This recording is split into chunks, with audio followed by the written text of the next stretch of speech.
Greetings, everyone. This is Rock and Roll Spot Connection with the Comic Book Roundup. We already covered this week's Marvel titles, so now it's time to move on to this week's DC titles. Excuse me. Starting with Future State Dark Detective number 3. So, where we left off in the primary story, Bruce Wayne, who was believed dead, has discovered that the magistrate, the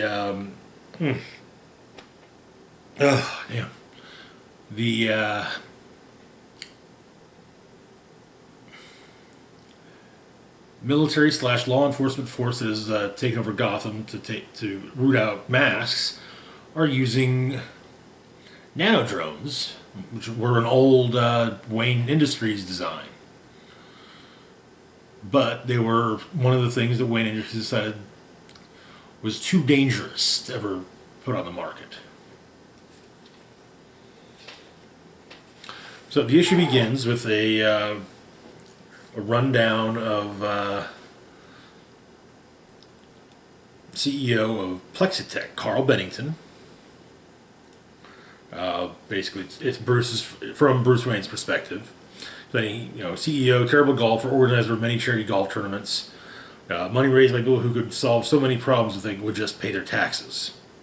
When you play the Bennington tournament, it was his game, his rules, and really the only rule was, for Carl, there were no rules. Which is how the rich play the games they play, like they can't lose. But it turns out he's dead.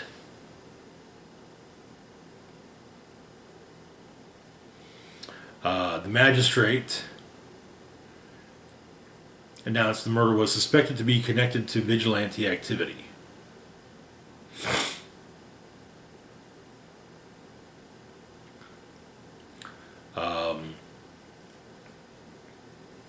Turns out there was a shell company called CB Enterprises. It was set up to expand Bennington's market, and it worked foreign markets on cutting-edge technological advances in surveillance.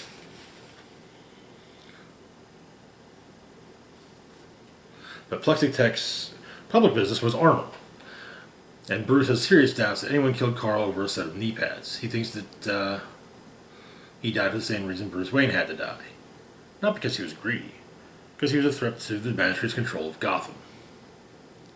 Plexitech was one of two companies that were in the process of developing and manufacturing the magistrate's next level of law and order: surveillance, microsurveillance by cloaked nanodrones.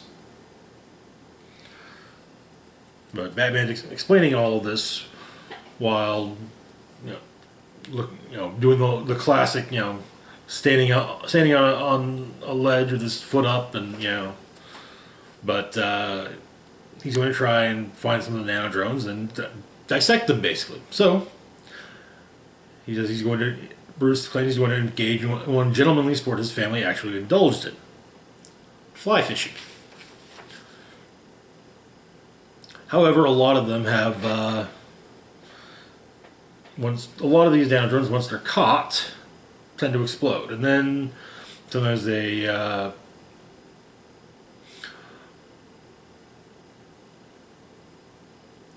emit a distress signal triggered by tampering.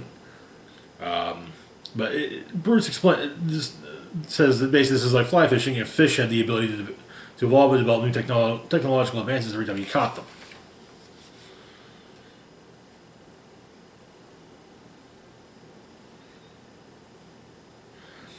As Bruce evades a fleet of drones coming after him, he ends up in an alleyway where he runs into none other than Batman.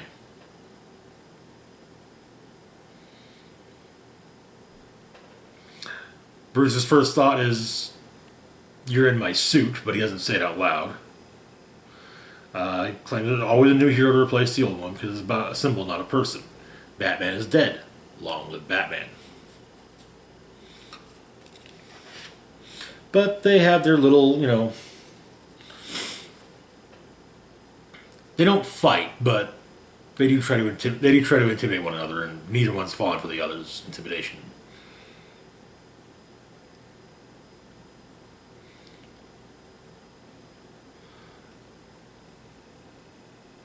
As they part ways, the newer Batman tells the older Batman to stay home the next night, and the older Batman says that, yeah, he first invented that line.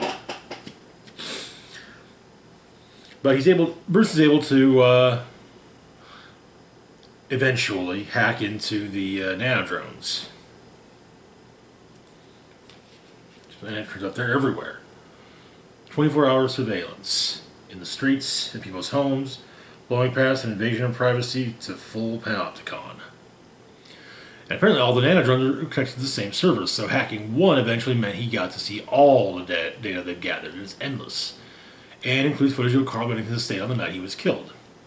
26 minutes before the public police report estimated time of death of Bennington, peacekeepers showed up.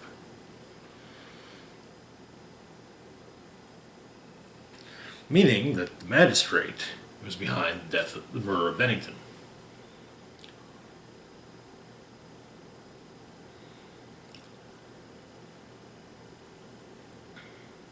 So Bruce asked, the pinnacle of the New Order murdering in secret, and not for the first time. When does the government use their elite forces? For actions that require great force and precision. To remove a CEO to sell the technology they're planning on using to solidify their grip on the city. And the head of the company at the source of all their technology. For example, murdering Bruce Wayne must have meant that they had other tech they wanted from Wayne Enterprises. All the things they wouldn't put on the market because they were too dangerous. Meanwhile, Bruce's roommate Noah has put a what he says is a signal interrupter on his on the roof with Bruce's help. His daughter says it's basically a bullhorn, and people have been complaining.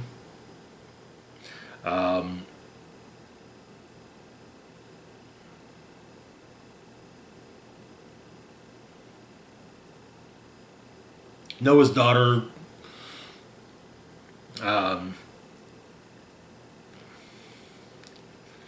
gives Bruce some grief about it because, well, yeah. But they argue, and it's basically, yeah, she knows the world is horrible, but it's not because of the things her dad thinks it is. And she goes on to say, guys like Bruce and her dad like to talk about what's wrong with the world, but they are actually too lazy to fix what's wrong with it.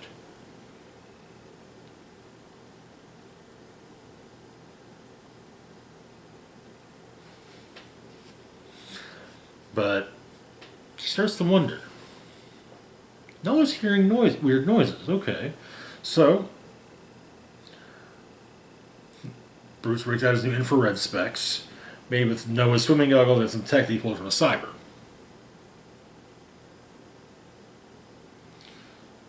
Apparently,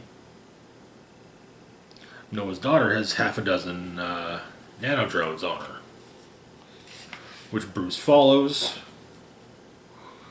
Apparently, Noah's daughter, Hannah, has a lot of jobs, including at magistrate headquarters. And it turns out that, yeah, Noah is hearing things. The sound of a thousand eyes in the sky watching. Watching them, watching him. And Bruce begins to wonder, did he walk them into danger? Did he step into a trap? Either way, though, they know where he is. And the last page is Bruce just smashing up a whole room full of drones. Which brings us to the backup story, Grifter. Where we left off, Grifter had been hired by Luke Fox to help Luke get out of Gotham. Well, he knew a way to get out, which meant they'd have to deal with Huntress. So the issue begins with Huntress kicking Cole in the face. Because, well, yeah, she's still, apparently Cole did her wrong, and she's still mad at him. They fight a bit. By and large, Cole takes it, but on instinct he does pop her one, and he even kind of says, well, hey, sorry about that. It was instinct you were beating on me. But Luke offers to pay. And money checks out. But peacekeepers show up, so they have to evacuate quickly. However, she's got basically a mannequin to hold a bomb and destroy the building, while her, Grifter, and Luke escape. Grifter takes his shots at the magistrates that are giving chase. Hits a few flammable barrels. They seem to get to safety, but yeah. One of the other people Grifter pissed off that night is who Huntress has to meet with.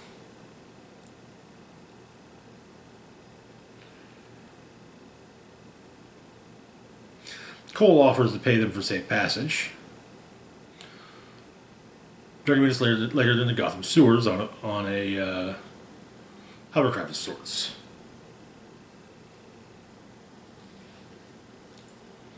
Once they get out,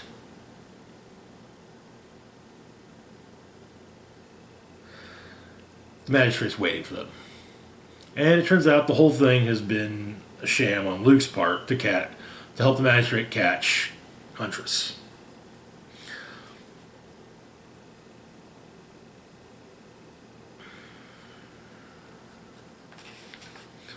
No one really cares about Grifter. And he's actually initially given the boat to escape in. And he gets ready to start it up, but he can't. So he goes and he decides to go back and rescue Huntress.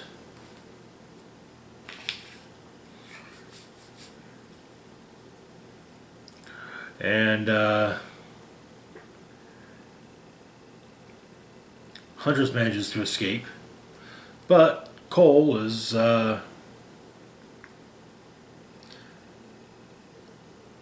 taken by the magistrates as Huntress gets away.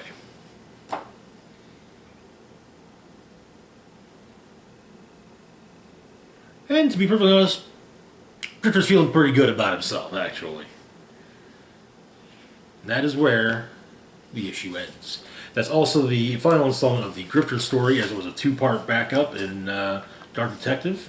I don't recall what the other backup in Dark Detective is, but the second part of that will be in issue 4 in 2 weeks.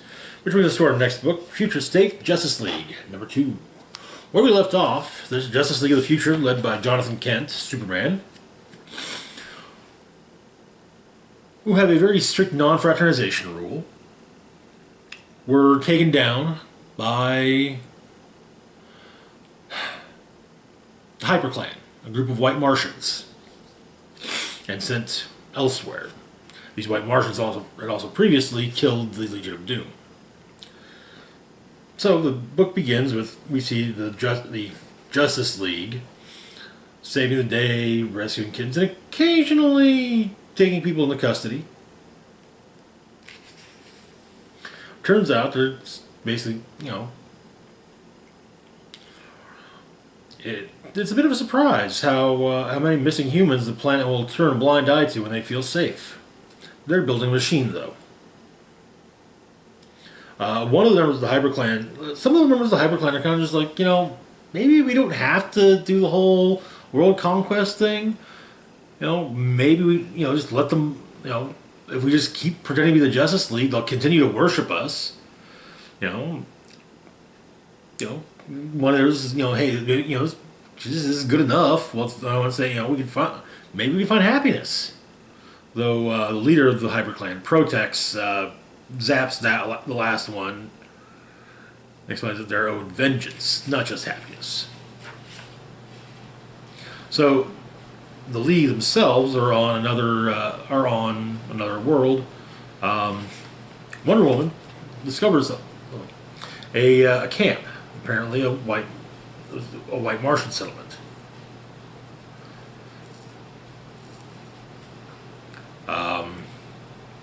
They're paranoid because, for all they know, anyone could still be white Martians. But they discuss stuff, making saying things, little things about who they are, about what they know about each other.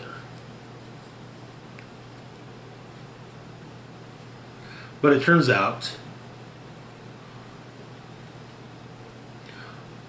Flash has figured out that they're on Earth. Flash basically says that he and Aquaman are sleeping together.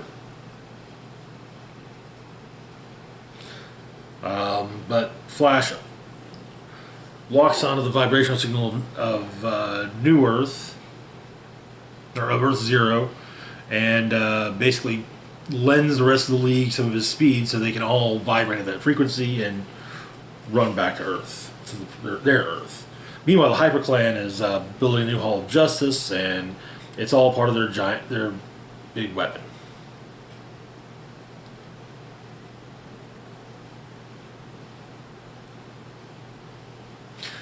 When the Justice League arrive, duking out with the Hyper Clan,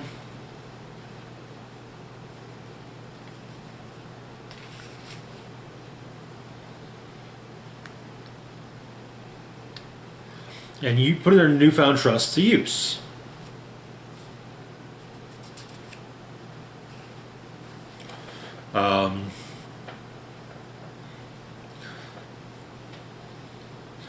The machine is stopped. Is stopped.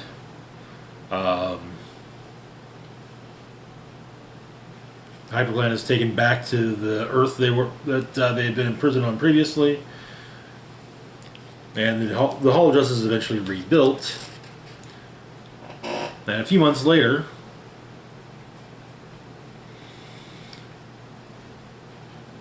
the League are meeting up for pizza, and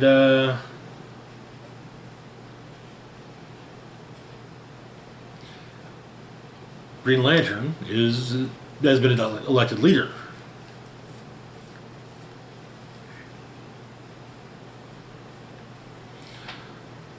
But now, apparently all six of them now know who they are all open with each other about their identities. So they opt to make new rules and invite some new blood to the Justice League. Some of these possibilities include Guardian, Robin, Mr. Miracle, Miss Martian.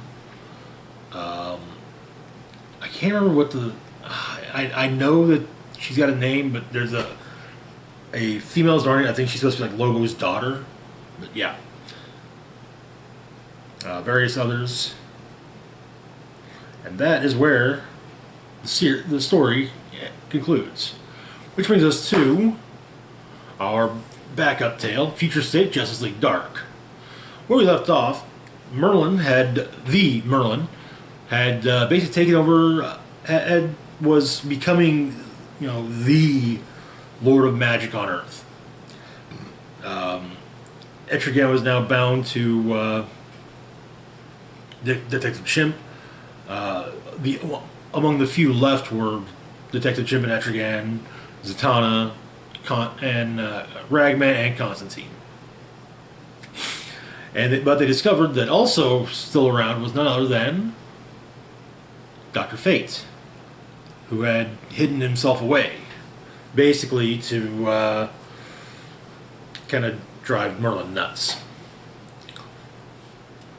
But Fate explains what he's been through over the years since Merlin started his shtick. Naboo had attacked. He was no longer hearing Naboo's voice after Merlin attacked the Tower of Fate. But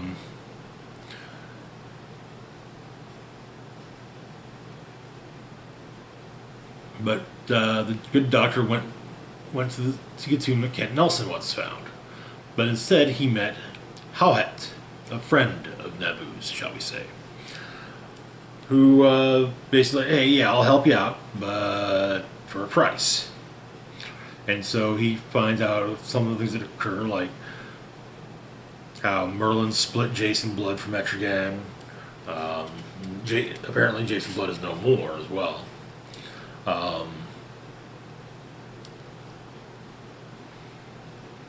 Detective Chimp basically talks Etrigan into actually fighting, because hey, if Merlin's killed Jason,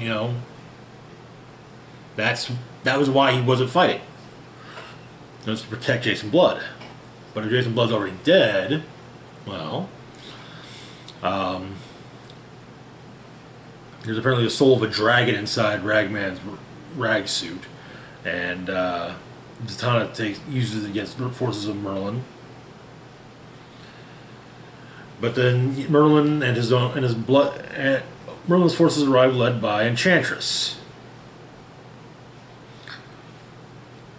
and Enchantress kind of gives Zatanna some grief. Kind of, hey, why are you should be we should be on the same side. You should join us. But Zatanna says, a friend of hers said once, there are countless masters who will promise to take away the pain in return for a leash around your neck or a blind around your eyes. And even the gods are jealous of mortals. Remember this. For you may have to live with pain, but you can yet strive to die free. Wonder Woman said that, by the way.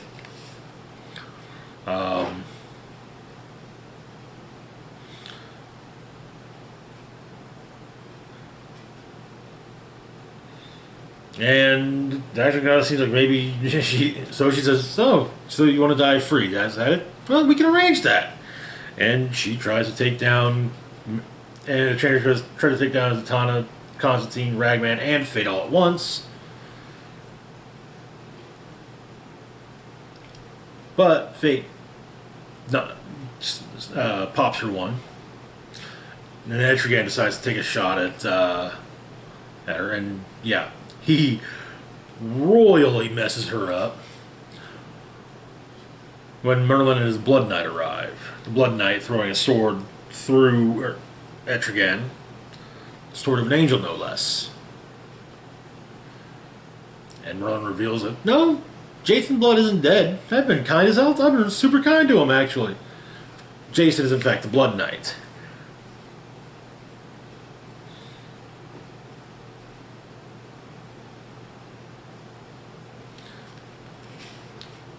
But Fate stops Jason from killing Etrigan,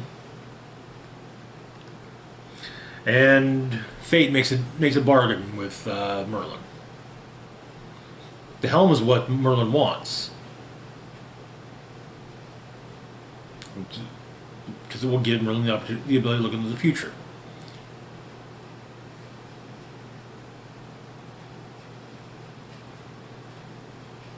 But it turns out Merlin can't use the Helmet of Fate. So Fate simply says, spare my allies, and I'll go with you. And I'll use the helm in your service, your personal oracle. And he explains to Etrigan that Halhet did not show her just one future, but he has seen them all, lived them all, some short, some eternally long. That is the price he paid. There's only one future in which they win, and this is not one of them. And he adds that Etrigan is the demon of hell, and he perceives time differently from the rest of us.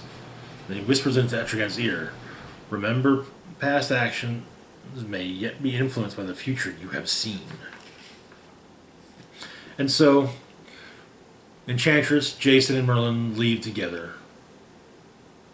And as they leave, Fate says to Justice League Dark to remember, where there's magic, there's always hope. And that is where the story ends.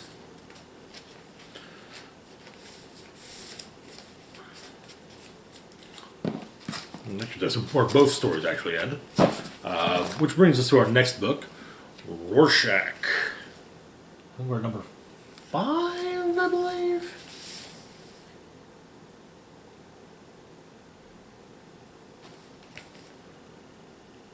Yeah, issue 5. Where we left off, the attempted assassination of a presidential candidate, Senator Turley, was being investigated by those close. I've been mistaken. It's not an FBI agent. It's actually someone who was close to a high-ranking member of the campaign. Basically trying to figure out why the two that tried to kill him tried to do so. Well, the girl, Laura, she had an idea that squids are still taking over people's brains. And she thinks that Rorschach's soul was transferred by Dr. Manhattan to another person to fight the squids. So she finds a quiet, vulnerable type, convinces him he's Rorschach. Together they go to assassinate Governor, not Senator, Governor Turley, thinking they would save the world, but they get killed before they can. However, Turley does not think that's the case. Turley thinks that they were sent by his opponent, the incumbent president, Robert Redford, who I might add, this is running for his 5th term.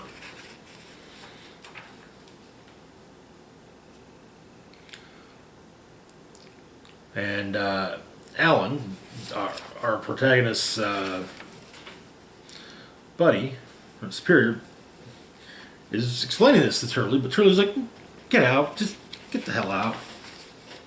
So, turns out that Turley wants to talk to our protagonist.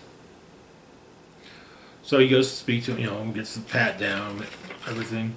Asks about what happened when the night of the assassination.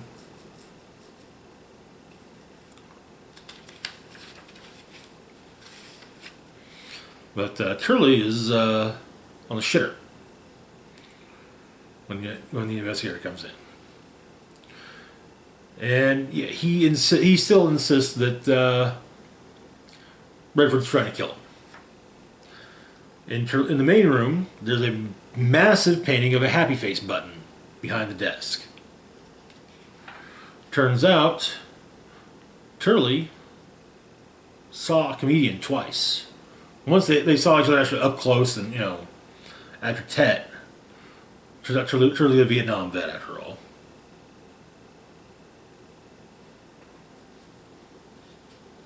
But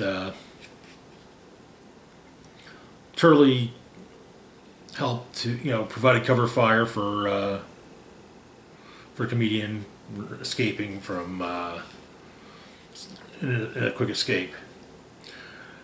Explains that comedian explains he actually knows how many VC Turley killed on that beach.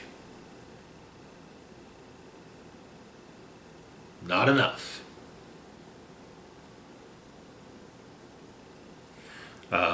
But apparently they got ambushed later at low tide.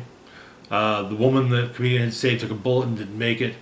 And Turley and his crew wouldn't have made it either if it hadn't been for a comedian charging into the jungle after whoever was coming after them. They tried to stay, but the air was thick with it, so they took off, left him there, figuring he was dead. But Turley says that he's actually kind of lucky that the comedian's gone now, because if Redford had access to him instead of the guys who tried killing him, yeah, he'd be dead as all. The comedian wouldn't have failed.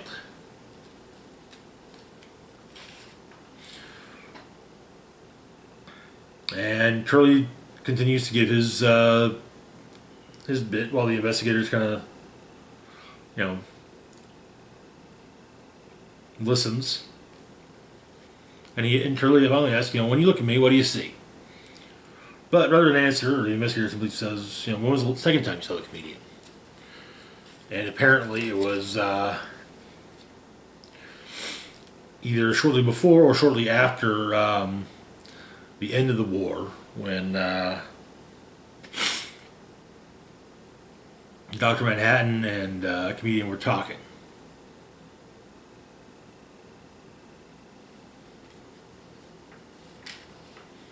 So they come back out. So the investigator comes back out. He talks to his buddy Alan, and Alan asks, did Turley bring up Redford at all?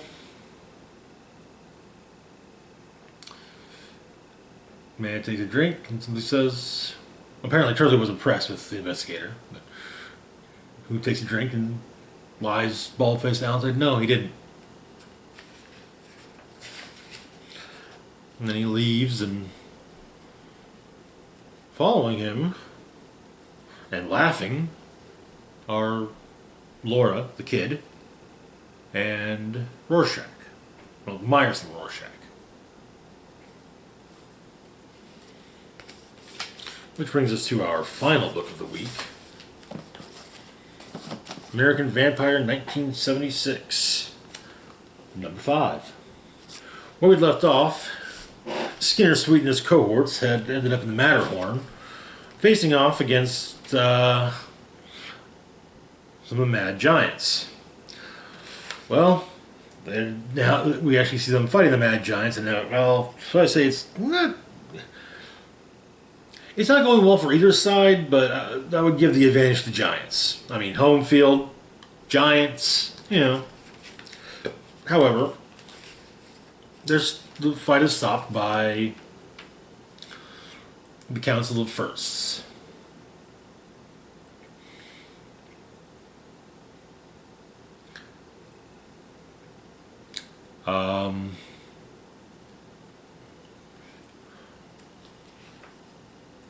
But the Council of back in Colorado Springs, however, Felicia's mummified ally is continuing on doing his bit, but he's now curious as to what it is they've done. In the Matterhorn, turns out the council would prefer if before discussing things, that Skinner's Sweet is killed, as he has the scent of the beast on him. And his brother states that Skinner was taken in by the beast, but he escaped.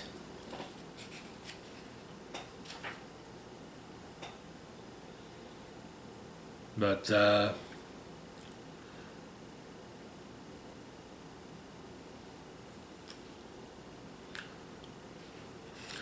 however, the leader of the council decides he has to explain why their quest must end at the Matterhorn.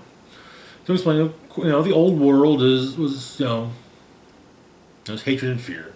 So they came to the new world, made a deal on a rainy morning in the summer of 1774, just before the First Continental Congress. And in fact, the young leader, the young appearance leader, met with General Washington and made a pact that the monsters would provide help against the British if, on the other side of victory, they were provided refuge. Washington smiled, and apparently his teeth were made from animal teeth, filed cow and horse teeth such that they gleamed in the sun, and swore to their pact. And when the war was over,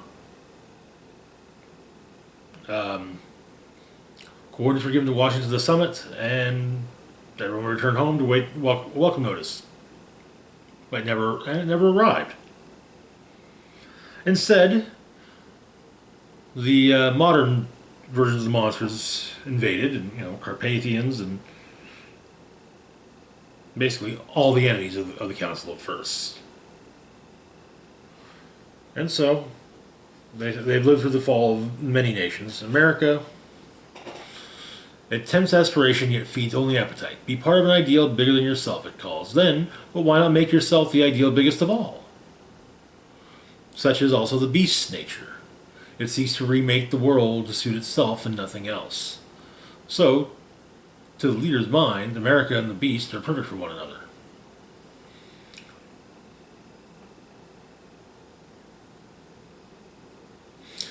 And it's explained that,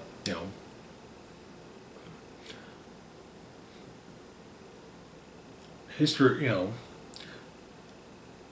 forget history is to serve the beast. And every time the beast has been beaten back, it releases a toxin that causes anyone near to forget the recent past. Toxin is in its milk, suckled by its followers. Even they forget after the conflict. Also, it can sneak up again.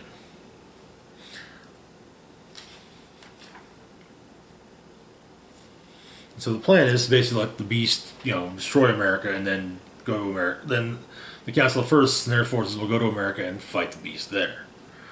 However, Skinner Sweet's reading the letter that they brought from the train, and points out that there's basically the point where it's the letter in which Washington said he wasn't going to seek a third term, But it says, apparently part of it is basically written as an apology to the Council of Firsts.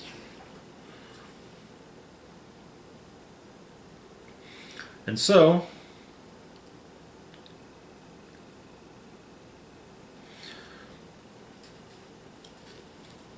the seer of the council says that there is a chance of victory. And so,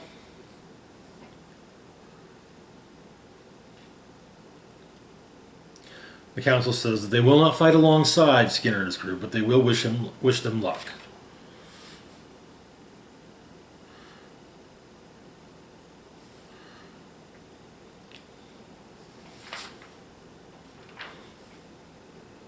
In the Rose Garden, Bixby has a brief meeting with the president. The president's not feeling himself lately, and he can't earn the Eagle Scout pledge. But Bixby says they should get the president back inside. And so, back with the Council of Firsts, it turns out that the Oracle lied to them.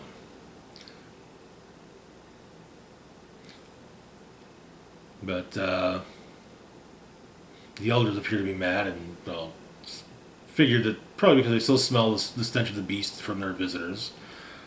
However, the stench is stronger than it was before. As the Grey Trader has arrived. The Grey Trader being one of the beast's #1 agents. That is where the issue ends. That's it for this week's roundup. As always, feel free to like, share, and subscribe. Links to my Facebook, Twitter, Patreon, and PayPal can be found in the description box down below. This is Rock and Roll Spock signing off, saying live long and rock hard.